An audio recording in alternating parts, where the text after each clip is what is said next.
Good morning, everybody. Matthew from Captive Audience Comics here with another box back from CGC to unpack and share with you guys. I believe this box is a vintage box. We have a lot of boxes going back and forth with CGC right now, so the way that they ship sometimes, we don't always know exactly which box is showing up, but we'll find out together. So, again, this week, no damage on the box. FedEx did a good job sending this one back to us, unlike that other one. But CGC's new packaging, we really haven't had any slab damage since they switched to the bubble wrap filler sleeves, which have done a really good job. Now, what's interesting is normally CGC is all about filling all the voids in the box or folding the boxes down deeper on top so that there isn't any empty space. But you'll notice this particular box, they didn't do that. You can see there's a big empty void in here. You can actually see where they should have folded this down here. The box is actually designed to be folded down. So who knows what happened with that, but it should be fine because of, like I said, these bubble sleeves. So let's just pull these out of here and see what we got. Now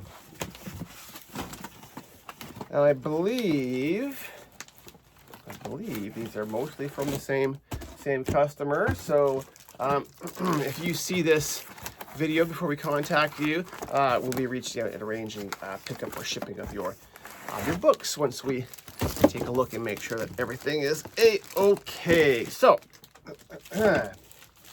start off with a Captain America number 100, obviously popular issue, in a 6.5. And I mean, a 6.5 is more than accurate for this book. I don't know if you guys will be able to see it. Yeah, you probably can. It's quite a bit of foxing and staining in the paper. Slab looks good. No banana, so that one's decent. Now, this next one,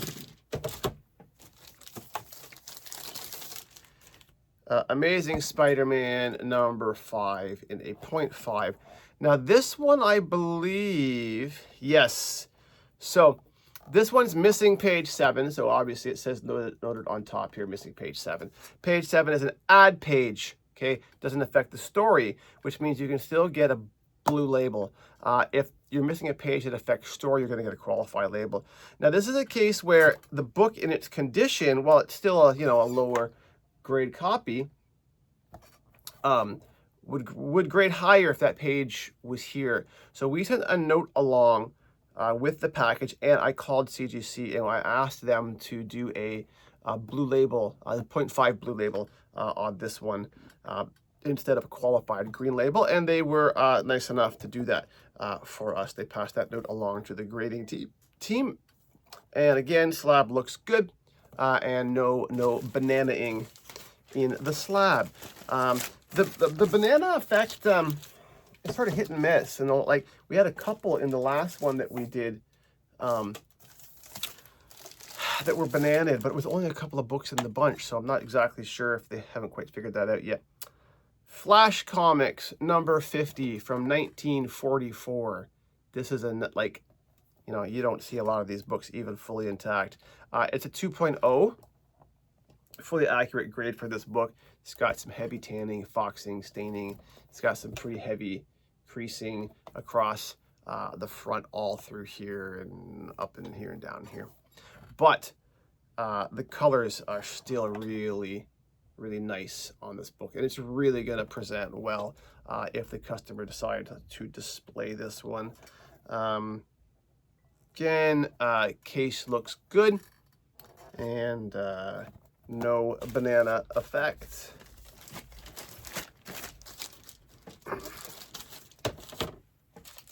All right, next, another nice book from 1956, Batman number 98 in a 5.5. Again, this is a book where, grades, in my opinion, is accurate, but the colors are just great, especially the front.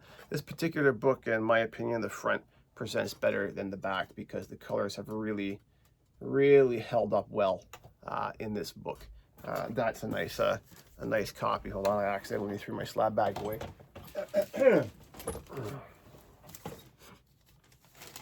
And again, no case issues and no banana effects on that.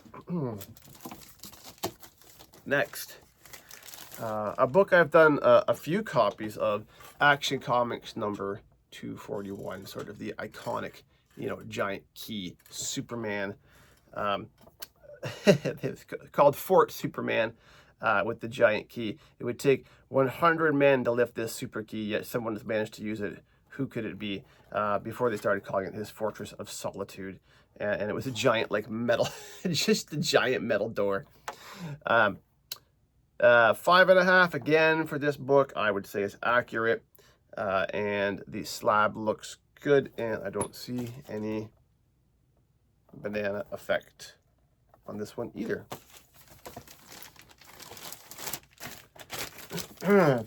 Next, Amazing Spider-Man 119, 1973 in a 9. So the Spider-Man Incredible Hulk cover.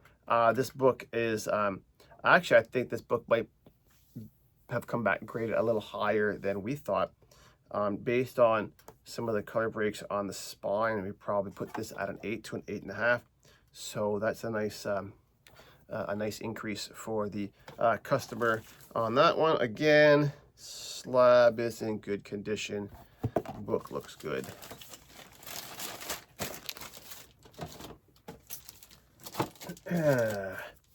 Avengers number 2 from 1963 in a 2.5. Again, I mean, to me, all of these grades appear to be pretty spot on. This book has some decent staining, edge tears, a little bit of foxing, discoloration, but still, when you think about a book from 1963 that actually was probably read quite often, it's in very good shape. Think about if you're an old school collector who actually bought comics off the shelf at your drugstore and read them. Think about what those books went through, and we wouldn't expect them to be in high grades now. Now, Journey into the Unknown Worlds number 37. Now it says number 37 comma number 2, which probably means it had like a split volume or a split print run in a 2.5. So again, this is a really nice looking cover.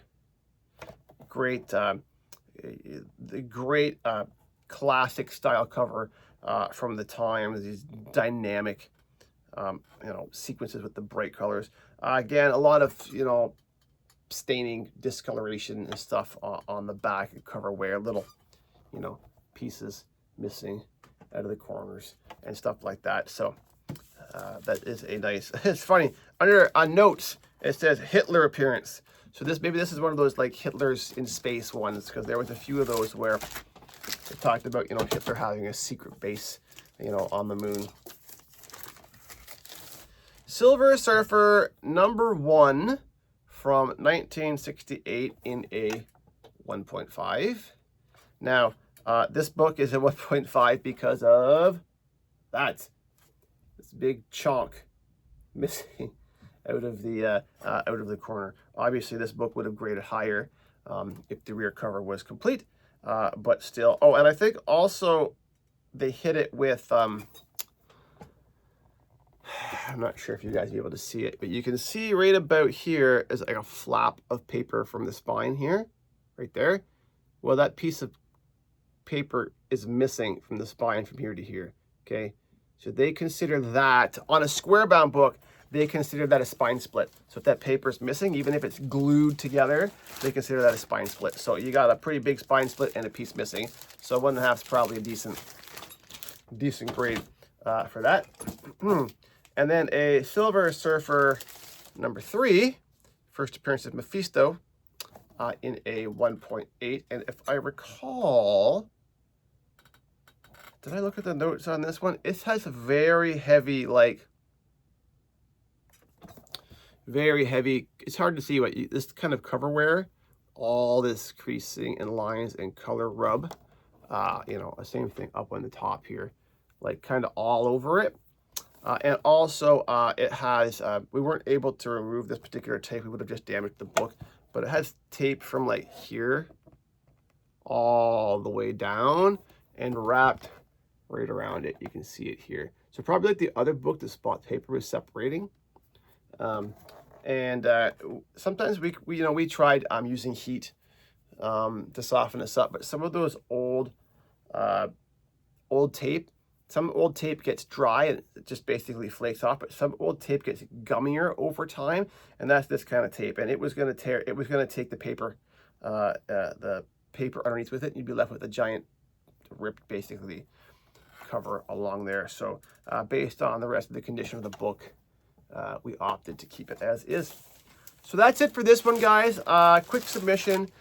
We have another box on the way back that we will obviously unpack for you guys once we have it. And if you are the owner of these, we will be in touch with you shortly to arrange pickup or shipping. So have a great day, guys, and we'll see you in the next one.